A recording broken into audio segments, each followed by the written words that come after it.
오늘은 한 가지 이야기로 시작을 하려고 하고 있습니다.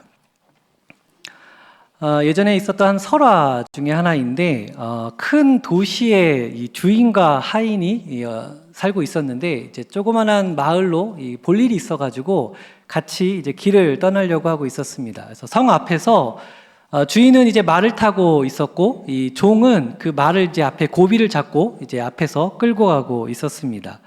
한참 길을 가던 중에 이 주인이 갑자기 장난기가 발동되어졌습니다. 그래서 뭐라고 이야기하냐면은 종한테 이야기하기를 저기 지금 배설물이 하나 이렇게 있는데 네가 만약에 그걸 찍어가지고 먹으면 네가 이제 말을 타고 가고 내가 너를 이제 앞에서 끌고 가겠다 이렇게 한 겁니다. 당연히 안 할 줄 알고 이렇게 했는데 이 종의 입장에서는 가만히 생각해 보니까 자기가 언제 한번 또 이렇게 말을 탈 기회가 있을까 하는 생각이 들어가지고 진짜 한번 인생 꾹 참고 한번 해보자 해가지고 그 배설물을 찍어가지고 먹었습니다. 주인이 이제 안 할 줄 알고 먹었는데 막상 먹고 보니까 너무 당황스러운 거예요. 그래서 그래도 어쨌거나 약속을 했으니까 종이 그 말을 타고 이제 주인은 그 앞에서 이제 말고비를 잡고 앞에서 이렇게 끌고 갔습니다. 근데 이제 목적지인 마을에 도착했을 때 큰 문제가 발생했는데 막상 이 마을에 들어가고 보니까 사람들이 이 종이 주인인 줄 알고 그 사람한테는 이렇게 되게 겸손하게 대하는데 자기를 막 하대하기 시작한 겁니다. 일로 와! 이러면서 하대하기 시작하니까 이 주인이 점점 마음이 상해지기 시작했어요. 더 큰 문제는 원래 이제 사실 주인이 말 타고 다녔으니까 평소에 이제 그렇게 걷지 않다가 너무 많이 걷다 보니까 이제 발은 부르트고 사람들로부터 이제 그런 이제 모멸감을 당하니까 너무 마음이 상했습니다. 그래서 마을에서 이제 볼일을 다 보고 이제 돌아가는 길에 때마침 다시 원래 그 자리를 지나가게 된 거예요. 그래서 이제 종한테 다시 이야기합니다. 야, 이번에는 내가 찍어 먹을 테니까 내가 먹으면 네가 다시 말을 끌고 내가 다시 말을 탈 수 있게 해달라 이렇게 얘기하니까 종의 입장에서는 사실 좀 불편했거든요. 왜냐하면 어쨌거나 자기가 주인 위에 서가지고 이렇게 하는 것도 불편했고 이제 다시 원래대로 돌아가야 될 때가 됐구나 싶어서 그러시죠 이렇게 얘기하니까 이 주인이 그 똥을 이렇게 찍어 먹었어요. 그래서 다시 원래대로 주인은 이제 말을 타기 시작했고 이 종은 이제 그 앞에서 이 말을 이제 끌고 가기 시작했습니다. 그래서 이제 마을에서 돌아와서 이제 원래 있던 성에 이렇게 서가지고 들어가기 직전에 이 종이 이제 주인에게 이야기합니다. 그런데 우리가 떠났을 때도 이 모습이고 지금 돌아와서도 이 모습인데 우리는 왜 똥을 먹었나요? 갔을 때나 왔을 때나 똑같은 모습인데 왜 우리는 그 여정 속에 이 똥을 먹었냐? 우리의 삶이 이러할 수도 있다라는 것을 오늘 이 이야기를 통해서 알 수 있을 것 같습니다. 우리는 거룩한 성 하나님의 나라에서 와서 다시 하나님의 나라로 돌아가는 이 나그네의 삶, 믿음의 여정을 살아가고 있습니다. 그런데 우리가 이 길 가운데 주님의 거룩하신 뜻을 잃어버리고 당장 눈앞에 보이는 그 즐거움 또 헛된 것에 마음을 빼앗겨 버리게 되면 몸은 몸대로 고생하게 되고 마음은 마음대로 상하는 삶을 살아낼 수도 있는 것입니다. 결국 우리가 인생이라고 하는 이 긴 여정을 마치고 하나님 앞에 섰을 때에 남는 것이 그 옴을 찍어 먹는 기억이 아니라 하나님의 은혜로 살아내었다는 것을 기억하는 삶으로 우리가 살아내야 할 것입니다. 우리가 살아가는 삶이 결코 녹록지 않을 줄로 알고 있습니다. 우리가 그 고생하고 그 수고로움 가운데 진짜 우리가 흘리고 있는 그 땀 한 방울의 가치가 무엇을 향하고 있는지 우리가 잘 생각해 볼 필요가 있습니다. 오늘 우리에게 주어진 이 본문의 말씀은 우리가 세상 가운데 삶을 살아내고자 할 때에 어떻게 그리스도인으로서 올바르게 삶을 살아낼지에 관하여서 우리에게 알려주고 있습니다. 우리 주님의 귀한 은혜 가운데 우리가 이 하나님의 음성을 듣고 또 우리 삶 가운데 결단하는 귀한 놀라운 은혜의 시간이 되기를 간절히 소망합니다. 먼저 본문 1장 3절의 말씀을 우리에게 한번 같이 한번 읽었으면 좋겠는데요. 우리 1장 3절 말씀 함께 읽도록 하겠습니다. 우리 주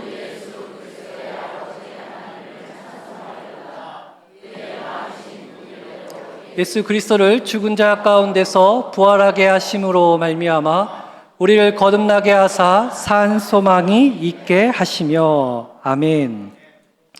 이 본문 3절의 말씀을 보면 하나님은 당신의 그 긍휼하심으로 우리를 거듭나게 하시려고 예수 그리스도를 죽게 하셨고 그 죽음 가운데 끝이 아니라 다시 부활을 일으키셨다라는 것을 우리에게 알려주고 계십니다. 이 사건은 사실 엄밀히 보면 과거에 일어난 사건입니다. 다시 말해서 하나님께서 우리가 아직 죄인 되었을 그때에 우리를 새롭게 하시기 위하여 이 부활이라고 하는 놀라운 은혜의 사건을 이미 이루어 주셨고 우리에게 선물로 주셨습니다. 그리고 하나님은 우리로 하여금 그 부활에 동참하게 하셔서 우리로 하여금 새로운 인생을 살도록 이 은혜를 베풀어 주셨습니다. 그렇다라고 한다면은 여기서 우리가 한 가지 한번 질문해 볼 필요가 있습니다. 지금 우리가 과거, 그러니까 내가 살아온 날들을 다시 떠올려 볼 때 내 감정이 어떻게 느껴지는지를 한번 생각해 보시기 바랍니다. 내가 나의 과거를 생각해 볼 때에 고통스럽거나 괴롭거나 후회스럽다라고 떠올리지는 않는지, 혹은 그 모든 과거 속에서 하나님의 은혜가 참 크다라고 감사하고 있는지 우리가 한번 생각해 볼 필요가 있습니다. 사실 안타깝게도 저도 과거를 이렇게 딱 떠올리면은 부끄러운 일들, 후회스러운 일들, 그때 그러지 말았어야지 하는 일들이 1차적으로 먼저 떠오르게 되는 것 같습니다. 그런데 신기한 것은 그러한 과거의 추억이 떠오를 때 저 자신을 공격하는 모습이 그 안에서 발견되어집니다.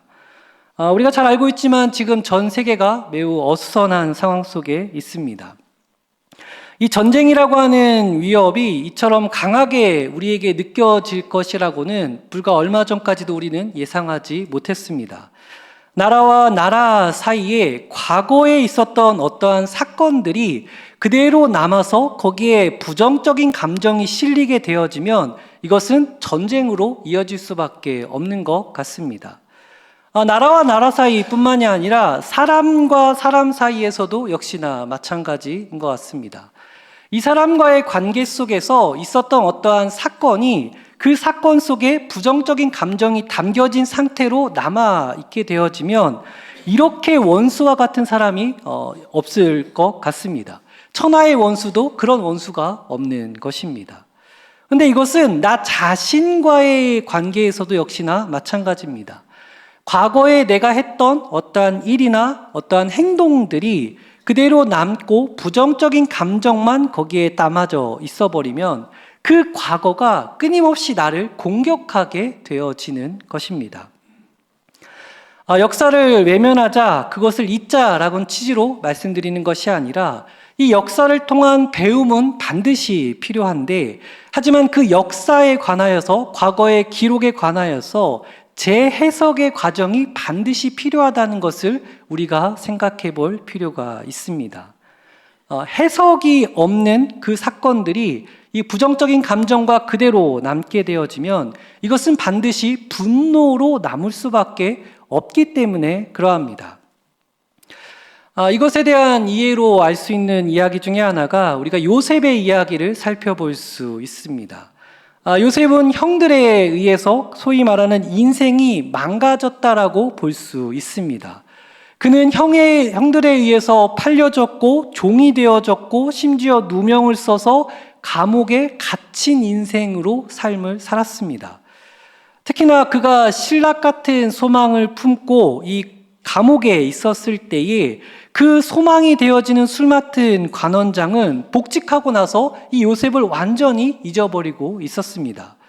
우리가 성경을 통해서 그 기간이 2년이라고 알 수 있지만 사실 요셉의 입장으로 생각해 보면 그 2년이 기약 없는 기다림이었을 것입니다. 여기서 요셉은 기적적으로 왕의 꿈을 해석하고 다시 왕과 같은 자리인 그 총리의 자리로 올라가게 되어집니다. 놀라운 변화일 수밖에 없습니다. 죄인이었던, 그리고 죽을 수밖에 없었던 요셉이 한순간 왕의 자리와 같은 총리로 등극하게 되어진 것입니다. 근데 여기서 우리가 주목해야 될 부분 중에 하나는 그러한 상황을 지나고 나서 이제 아버지 야곱이 죽고 난 뒤에 이 두려움에 빠진 형들이 야, 이제 요셉이 우리를 향하여 복수하면 어떡하지? 라고 하는 그 상황 속에서 이 요셉이 이 형들에게 이렇게 이야기하고 있습니다. 창세기 50장 20절 말씀인데요. 우리 함께 한번 읽어볼까요? 당신들은 나를 해하려 하였으나 하나님은 그것을 선으로 바꾸사 오늘과 같이 많은 백성의 생명을 구원하게 하시려 하셨나니. 아멘. 여기서 제일 중요한 부분은 하나님이 그것을 선으로 바꾸사 하는 부분입니다. 한번 저를 따라 한번 해볼까요? 하나님이 그것을 선으로 바꾸셨습니다. 하나님께서는 죽음의 그 현장을 바꾸어서 생명의 현장으로 놀랍게 변화시킨 모습을 이 요셉이 경험하였고, 그 은혜를 입은 요셉이 형들을 향하여 복수하지 않고 있는 모습을 우리에게 보여주고 있습니다. 다시 감옥으로 돌아가서 왜 이렇게 요셉이 되어질 수밖에 없는지를 살펴보겠습니다. 요셉은 여전히 죄수로서 감옥에 갇혀 있었습니다. 사실 감옥에 갇혀 있을 뿐만 아니라 그는 거의 준사형수로서 그곳에 있었습니다. 간수가 어느 날 찾아와서 문을 열고 네가 오늘 죽는다라고 하면 그날이 죽는 날이 될 수밖에 없었습니다. 그런데 갑자기 왕의 꿈을 해석해주고 그 왕과 같은 자리로 그가 변화되어집니다. 당장 내일 죽을 수밖에 없었던 그가 이제는 죽을 걱정 하나 없고 도리어 누군가의 생명까지 책임질 수 있는 왕의 자리로 올라가게 되어집니다. 이때 저는 요셉이 경험하였던 부분이 바로 부활이라고 생각되어집니다. 죽었던 자가 산자가 되어지는 것, 그렇게 만드신 그 하나님을 요셉은 경험하였던 것입니다. 이 부활에 대한 경험은 그가 세상을 바라보는 모든 시선을 바꾸게 만들어 주었습니다. 죽음조차 깨뜨리시는 그 하나님 앞에서, 그리고 다시 살리시는 그 하나님을 경험하면서 이 나를 죽도록 고생시켰던 그 형들에 대한 마음은 이거 아무것도 아니구나라고 그가 깨달았던 것입니다. 하나님은 과거의 상처를 바꾸셔서 그 상처를 변화시켜 생명을 살리는 삶으로 놀랍게 요셉을 변화시킨 것입니다. 그리고 이 변화의 가장 중심축에는 바로 죽었다 다시 살아나는 부활의 경험이 있었던 것입니다. 제가 아는 한 선교사님의 그 실제 있었던 이야기인데, 이분이 어렸을 때 아버지가 먼저 이제 돌아가시고 어머니가 경험하지 말아야 되고 그 누구도 겪지 말아야 될 매우 끔찍한 사건을 경험하게 되는데, 이 선교사님이 그 현장 가운데 같이 있었고 그 모든 것을 보게 되었습니다. 그것이 이제 상처로 남았고 굉장한 트라우마로 그 마음속에 자리 잡고 있었습니다. 그래서 이분의 어렸을 적의 삶은 늘 다른 사람을 공격하고 그 사람들이 뭐라 이야기하면 늘 싸우고자 삶을 살았다라고 이야기하셨습니다. 그리고 그렇게 싸우는 과정 속에 자기 스스로나 다른 사람들에게 정당화시켰던 게 뭐냐면, 네가 내 상처를 아느냐? 네가 내가 겪었던 그 고통을 알아? 라고 하면서 자기가 이렇게 화를 내고 싸우고 하는 것이 마땅하다라고 생각하며 그렇게 삶을 살아왔다라고 하셨습니다. 그런데 이분이 이제 군대에 가게 돼서 이제 정찰 업무를 하다가 그만 같이 갔던 그 분대원 중에 한 명이 쥐레를 밟아서 그 자리에서 이제 완전히 몸체가 사라지는 것을 경험하게 됩니다. 그러니까 이분의 눈앞에서 사람이 사라지는 것을 직접 경험하게 되어졌습니다. 근데 이때 놀라운 사건 중에 하나가 무엇이냐면은, 그분이 막상 죽음을 딱 경험하고 보니까 내가 진짜 죽을 것 같다라고 얘기했던 과거의 삶이 아무것도 아니구나라는 것을 깨닫게 되었다라고 이야기하셨습니다. 진짜 죽음을 딱 경험하고 보니까 죽을 것 같았던 자기의 과거의 삶은 대수롭지 않게 그가 느껴지기 시작했다라고 하셨습니다. 그러면서 오히려 이 죽음조차 관장하고 계시는 그 하나님 앞에 자기가 삶을 더 바르게 살도록 바뀐 계기가 됐다라고 이야기해 주셨습니다. 우리가 진짜 죽음의 삶을 또 죽음의 상황을 경험하게 되어진다면 세상에서 벌어지는 어떠한 일들이 하나님 앞에 봤을 때 이거 별거 아니구나 라고 대수롭지 않게 받아들일 수 있게 만들어주는 것입니다. 사실 우리가 경험했다라고 하는, 또 우리가 늘상 이야기하는 부활에 참여했다라고 하는 그 표현은 이 모든 것을 다 포함하는 이야기로 우리가 받아들여야 하는 것입니다. 내가 진짜 영원히 죽을 수밖에 없었던 존재였는데 그 죽음 앞에서 하나님께서 나를 건져주셔서 새 생명으로 만들어주셨구나. 이게 바로 부활이고, 그 부활을 우리가 경험했다라고 한다면 세상살이에서 벌어진 어떠한 일들이라 할지라도 그것이 우리의 마음을 뒤흔들 수 없어야 한다라는 것입니다. 여기 계신 분들 가운데 과거에 이러한 부활의 사건을, 그 부활의 경험을 하신 적이 있으시다면 그것을 결코 잊지 말아야 할 것입니다. 혹여 이 자리 가운데 그 부활이 도대체 무엇인가 라고 아직 알지 못한다라고 한다면 성령의 도우심을 간구하셔서 그 부활을 반드시 경험하셔야 합니다.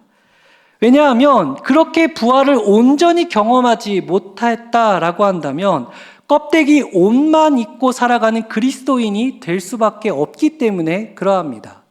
우리가 진짜 그리스도인이라고 칭할 수 있는 이유는 내가 부활을 온전히 경험했기 때문에 그리스도인이라고 말할 수 있기 때문에 그러합니다. 다시금 권면드리지만 우리가 경험했던 그 부활을 결코 잊지 마시길 바랍니다. 그리고 아직 그 부활을 경험하지 못하셨다면 반드시 그 주님의 부활을 모두 경험하시길 주님의 이름으로 간절히 축원합니다. 오늘 본문의 말씀은 이어서 우리에게 현실의 삶 가운데 이제 과거를 넘어 부활을 어떻게 경험할지에 대하여 이야기하고 있습니다. 과거에 우리가 부활을 경험했다면 이제 현재의 삶 가운데 그 부활을 어떻게 누리느냐 하는 것입니다. 본문 5절과 6절 말씀인데요. 우리 베드로전서 1장 5절과 6절 한 목소리로 함께 읽도록 하겠습니다. 너희는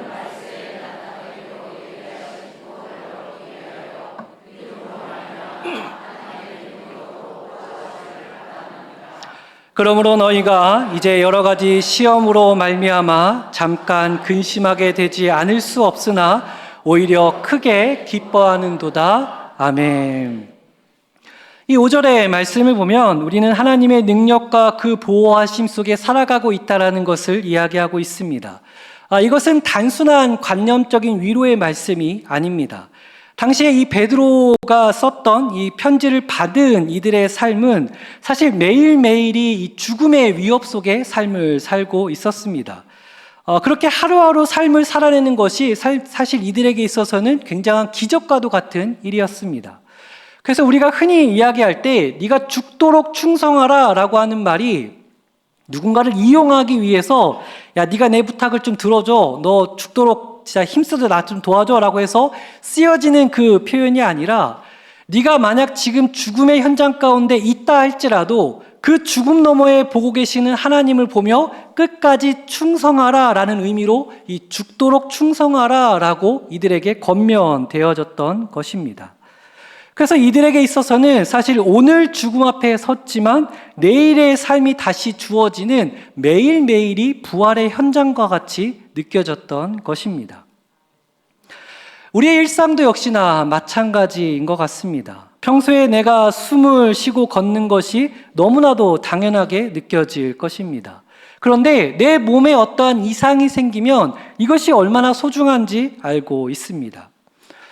제가 이 예화를 그 특정 대상이 있는데 제가 말할 수 없는 그 감히 존귀한 그분이라서 그냥 저라고 표현되고 이렇게 예화를 얘기할 테니까 들어주시기 바랍니다. 잠을 자는데 이제 제3자의 입장에서 이렇게 표현을 하겠습니다. 잠을 잘 때 누가 코를 곱니다. 잘 때 코 고는 소리 들으려면 누군지 알겠죠? 아무튼 제가 자면서 코를 곤다고 해보겠습니다. 자다 보면 그게 이제 ASMR처럼 그 코 고는 소리가 이렇게 자장가처럼 들릴 때가 있습니다. 그래서 드르렁 드르렁 해도 참 잠 잘 온다 이렇게 잘 잘 때가 있는데, 근데 놀라운 순간은 그렇게 드르렁 드르렁 하다가 갑자기 호흡이 딱 멈출 때가 있어요. 그러면 자다가 갑자기 긴장돼서 1초, 2초, 3초 하면은 살았구나. 이 사람이 살아있구나 라는 것을 알 수 있습니다. 사실 저희 얼마 전에 저희 아이도 이 감기에 걸려가지고 이 코가 꽉 막힌 거예요. 잘 때 이렇게 옆에 누워 있다 보니까 애가 입으로 숨을 쉬는데 갑자기 입에서 호흡 소리가 안 들리면은 이게 밤새도록 이게 신경이 쓰이는 겁니다. 이게 숨 쉬는 게 너무나도 자연스러운 것인데 그게 정상적으로 움직여지지 않으면 이게 얼마나 큰 기적이구나라는 것을 우리가 알 수 있습니다. 우리가 밤사이 안녕이라는 말을 알고 있습니다. 아침에 눈은 뜨는 것이 너무나도 당연스러운 권리라고 우리가 생각하지만 사실 그게 자연스러운 것이 아니라 정말로 놀라운 은혜이고 기적의 현장인 것입니다.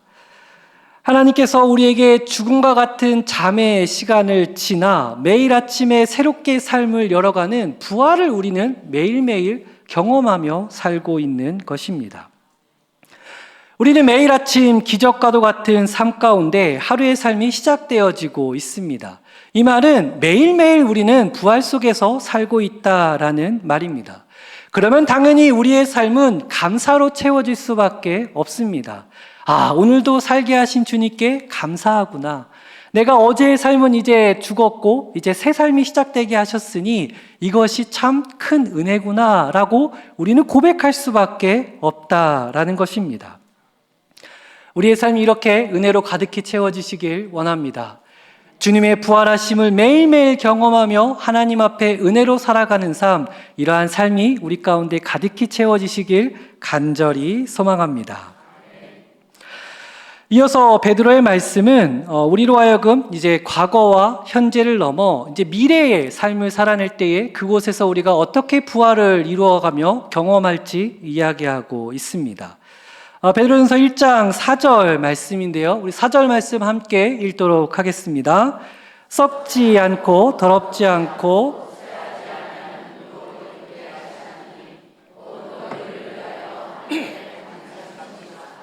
아멘.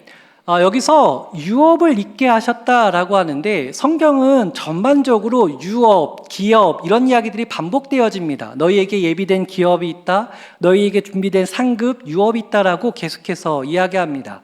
요 유업을 어떻게 이해하시면 좋으냐면 하나님으로 이해하시면 됩니다. 내가 장차 가서 얻게 되어질 하나님 나라에서 궁극적으로 얻어지는 것은 하나님입니다.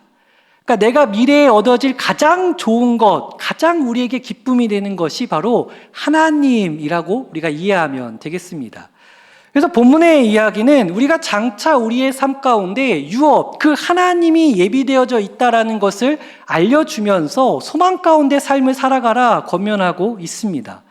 그런데 저는 여기에서 장차 얻어질 그 유업, 장차 우리가 얻게 될 그 하나님이 거기에만 계신 것이 아니라 지금 우리의 삶의 현장 가운데 와야 됨을 함께 이야기할 필요가 있다라고 생각했습니다. 하나님의 나라가 그곳에만 있는 것이 아니라 바로 이곳에도 있어야 한다라는 것입니다. 내가 속하여지고 내가 살아내야 할 그 삶의 현장 가운데 하나님이 함께 계시면 그곳은 천국이 될 수 있습니다. 그런데 만약에 내가 살아내야 될 그곳에서 마치 하나님이 계시지 않는 것처럼 삶을 살아낸다 한다면 그곳은 지옥과도 같은 곳이 될 수밖에 없습니다. 우리가 이제 점심 식사를 하기 위해서 식당에 가게 될 것입니다. 밥을 푸고 이제 반찬을 푸고 이제 김치를 풀 텐데 이렇게 이야기하시는 분이 계세요. 아주 그냥 시뻘건 김치만 있다고. 김치 봐라. 아주 그냥 시뻘게 그냥 내가 색약인지 아닌지 알려고 아주 시뻘건 김치만 있어 그냥. 이 김치가 뭔 김치인지 알아? 라고 하시는 분들이 계시고 이제 국을 떠요. 국을 떠가지고 이제 딱 마시는데 아주 그냥 내 인생이 어떻게 이렇게 심심한 줄 알고 그냥 아주 염장을 해놨어. 염장을. 이렇게 이야기하면서 식사를 하기 시작하면 다 고통스러워요. 나도 힘들고 요리하는 사람도 힘들고 그 옆에서 밥 먹는 사람도 힘듭니다. 모두가 다 고통 가운데 빠질 수밖에 없습니다. 그런데 내가 나누고 있는 그 식사의 자리 가운데 감사가 차고 넘치고 하나님이 그래도 내 눈에 그 색을 잘 구별하게 하셔서 시뻘건 걸 볼 수 있게 하시고, 그래도 이 짠맛을 알 수 있게 하셨구나, 참 감사하구나, 이렇게 표현되어진다면 그것이 다르게 느껴질 것입니다. 우리가 살아내야 될, 그리고 앞으로 내일부터 살아가야 할 직장이나 혹은 가정에서나 그리고 교회에서도 역시나 마찬가지인 것 같습니다. 내가 살아내야 할 그 삶의 현장 가운데 하나님이 함께 현존하고 계신다라는 것을 고백하면 그곳은 천국이 될 수밖에 없습니다. 그곳은 부활한 사람이 하나님과 함께 살아가는 곳입니다. 그런데 그곳이 마치 하나님이 없는 사람처럼 살아가면 결코 그곳에서 하나님을 증거할 수 없는 것입니다. 우리가 직장 가운데 흔히 이런 이야기가 있습니다. 어떤 사람이 그 직장 생활을 하는데 맨날 불평하면서 아유, 내가 이 직장 때려쳐야지, 내가 이 직장 진짜 그만둔다, 이렇게 하는 사람이 있는데 이 사람은 그만두지 않습니다. 맨날 불평하면서 아유, 뭐 월급도 작고 일도 힘들고, 이런 사람은 절대 그만두지 않아요. 어떤 사람이 진짜 그만두냐면은 어느 날 갑자기 해맑게 웃으면서 내가 그거 할게, 내가 이 일 해도 괜찮아 라고 하는 사람은 곧 그만두는 사람입니다. 이게 이제 두려운 게 없는 거예요. 내가 뭐 어떤 일을 하든 뭐 나는 이제 어차피 끝났는데 뭐 이제 곧 그만두는데 뭐가 문제냐, 뭐 막 이런 이야기 저런 이야기 들어와도 크게 요동하지 않고 해맑게 일을 하는 사람은 곧 퇴사를 진짜 앞두고 있는 사람입니다. 우리가 하늘의 유업이 반드시 예비되어져 있다라고 믿는다라고 한다면 우리의 삶에 주어지는 삶의 요소들은 별거 아닌 것이 되어야 할 것입니다. 그 일들이 나를 주장하게 만들어서는 안 될 것입니다. 왜냐하면 우리는 이미 하늘을 보장받은 사람이고 이 세상의 삶이 전부가 아니라 잠깐 지나간다라는 것을 믿고 있기 때문에 그러합니다. 여기 계신 모든 분들이 이제 내일 또 이후의 삶을 살아내는 모든 과정 속에 주어진 모든 삶이 하나님의 은혜로, 그리고 넉넉히 이겨내는 그 감당하는 마음 가운데 하나님의 은혜로 풍족히 삶을 살아내시길 간절히 소망합니다. 말씀을 정리하도록 하겠습니다. 오늘 우리는 주님이 주시는 그 산 소망, 우리의 삶 가운데 그 부활에 어떻게 이루어져야 되는지 함께 살펴보았습니다.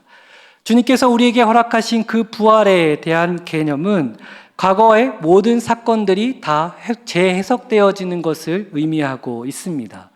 우리가 과거의 부활을 경험했다라고 한다면 상처와 아픔 가운데 머물지 않음을 이야기하고 있습니다. 하나님께서 주시는 그 부활이라고 하는 필터를 끼게 되면 나의 과거의 아픈 모든 사건이 다 생명을 새롭게 살리는 놀라운 선한 이야기로 변화될 수 있음을 우리는 살펴보았습니다. 또한 이 부활이 현재의 삶 가운데 우리 가운데 이루어질 때에 하나님의 능력이 날마다 우리 삶 가운데 이루어짐을 살펴보았습니다. 당연한 일상이 있는 것이 아니라 매일매일의 삶이 바로 하나님께서 새롭게 우리로 하여금 살게 하신 놀라운 은혜의 현장임을 우리가 살펴보았습니다. 그리고 이 부활의 사건은 미래에 있어서 우리에게 넉넉한 여유를 주게 되어짐을 함께 살펴보았습니다. 우리는 반드시 돌아갈 본향이 있는 나그네임을 꼭 기억하시길 바랍니다. 진짜 돌아갈 날을 확정받은 사람처럼 넉넉한 웃음과 수용하는 마음으로 오늘 하루를 천국으로 만들며 살아가는 우리 모두가 되시길 주님의 이름으로 간절히 축원합니다. 기도하겠습니다.